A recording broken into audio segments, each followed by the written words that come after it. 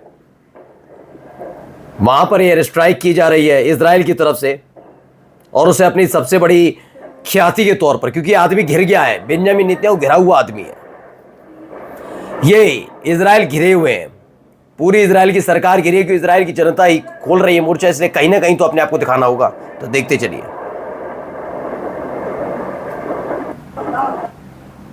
और देखिए एक और वीडियो।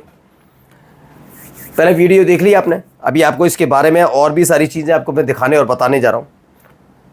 ये देखते चलिए वीडियो, एक आखिरी वीडियो पहले लेबनान से जुड़ी हुई देखिए, उसके बाद मैं बताता हूँ ये क्यों करना पड़ा, कैसे हिम्मत आ गई कि ईरान से लताड़ खाने के बाद, हालत ख़राब होने के बाद भी ये क्यों करना पड़ा। पहले ये वीडियो देखिए।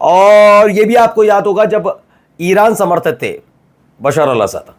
अब हुआ क्या कि जैसे ही अल-जुलानी आया वहाँ पर, HTS वाले अल-जुलानी आए, वो बात अलग है कि भैया अमेरिका ने तो उन्हें आतंकवादी घोषित कर रखा था, आजकल गलबैयाँ हो रही हैं।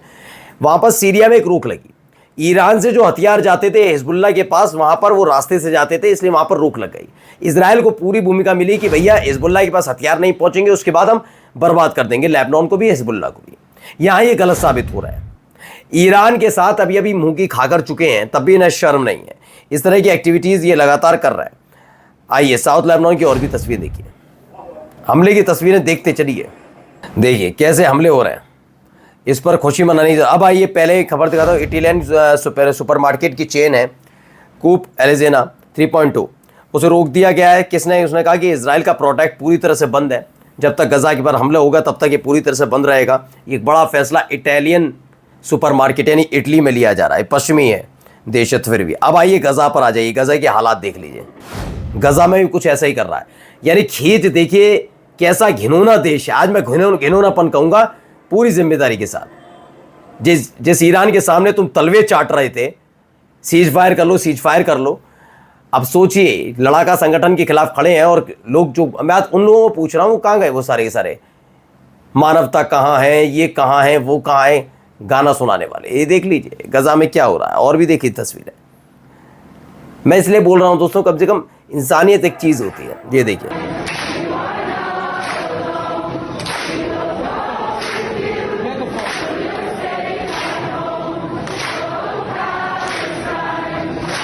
गजा में जो कर रहे हैं ना उसके खिलाफ हो रहा है ये सब। यहूदियों के खिलाफ मोर्चा खोला जा रहा है। कहीं मुंह दिखाने काबिल नहीं रहोगे यहूदियों, तुम्हारी हरकतों की वजह से, तुम्हारे इजराइल देश की वजह से। ये देखिए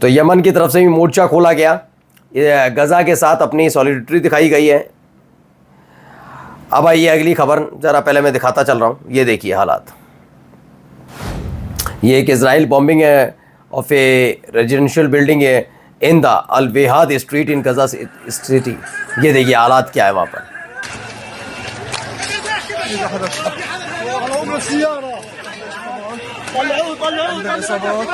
वीडियो देखिए, हर तरफ तबाही का आलम आपको नज़र आ रहा होगा, लोग परेशान नज़र आ रहे होंगे, भागदौड़ जैसे हालात हैं। लेकिन जश्न मनाइए आप। अभी वो लोग जो केवल और केवल इजराइल पर छाती पीटते हैं ना, मैं धिक्कारता हूँ तुम जैसे लोगों पर। चुल्लू भर पानी लो, डूब जाओ उसमें। कि तुम्हें इंसानियत सिर्फ इजराइल में दिखाती है, यहूदियों में, जिन्होंने दूसरों की ज़मीन पर रहने के लिए आए तो उस पर कब्जा कर लिया। मैं धिक्कारता हूँ ऐसे लोगों पर। जब तुम्हारे देश पर बनती है तो तुम रोते हो, चीखते हो, फिर मत चीखा करो ना, फिर तो सपोर्ट किया करो जो कब्जाधारी हैं। कब्जाधारी है इजराइल, ये हर कोई पूरा इतिहास बताता है। अब आइए कुछ खबरें भी ये देखिए। The Hamas resistance movement has slammed the Israeli regime for intensifying its US-backed genocide in the Gaza Strip. Hamas denounced the Israeli killing of around 100 ये प्रेस टीवी खबर है। दरअसल इसमें बताया कि हमास ने लताड़ लगाई है इजराइल को कि जैसे उसने पिछले 24 घंटे में 120 फिलिस्तीनियों की जान ले ली गजा के अंदर उसको लेकर, लेकिन अभी कोई शोर सुनाई नहीं देगा। इन्हें सिर्फ इजराइलियों को शोर सुनाई देता, उनकी मातमी आवाज़ सुनाई देती है। मैं अब भी कहता हूँ इजराइलियों की जान हो या फिर वो फिलिस्तीनियों की जान हो या फिर ईरानियों की जान हो, सबकी जान बहुत ज़रूरी होती है, वो इंसान होते हैं। लेकिन क्या है ना, यहाँ पर धर्म देखा जाता है, और ऐसे बेगैरत लोगों के लिए मैं केवल धिक्कारता हूँ। अब आइए एक और खबर देखिए, लेबनान की तस्वीर।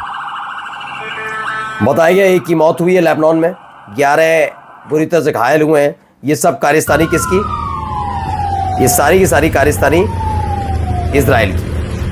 अब और वीडियो देखिए, साउथ लेबनान की देखते चलिए और कुछ वीडियो भी निकल कर आ गई, जैसे वॉर प्लेन है स्ट्रक साउथ लेबनान,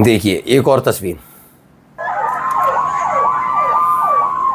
लेबनान में जो किया है ना इन्हें भरपाई मिलने वाली है, 24 घंटे इन पर भारी पड़ने वाले हैं, मैं पहले ही क्लियर करके कह रहा हूँ। चलिए पहले नेतन्याहू को लेकर खबर आई, देखिए Israel court denies Netanyahu request to delay his corruption trials hearing. उन्होंने कहा कि नेतन्याहू जो है उनको लेकर थी भैया, अमेरिका कह रहा था कि अभी तो ईरान से बचा है, 2020 में जो इनके रिश्वतखोरी के मामले हैं, इनके भ्रष्टाचार के मामले, उनसे भी बचाया जाएगा। इजरायली कोर्ट ने मना कर दिया कि किसी तरह का कोई डिले नहीं होगा, नेतन्याहू का चैनल अटक गया। अब आप सोचिए, आइए एक और खबर आपको दिखाता हूँ, ये खबर महत्वपूर्ण है। एक व्यक्ति पकड़ा गया, एडम क्रिस्टोफर है नाम इसका, ये जो पकड़ा गया है इस बात को लेकर 51 साल का है, एडम क्रिस्टोफर शेफ है।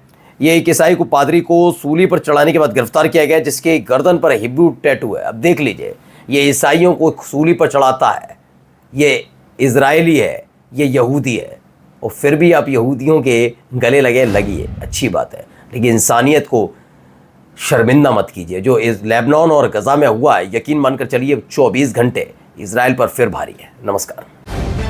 द लाइव टीवी, सच सबसे आगे।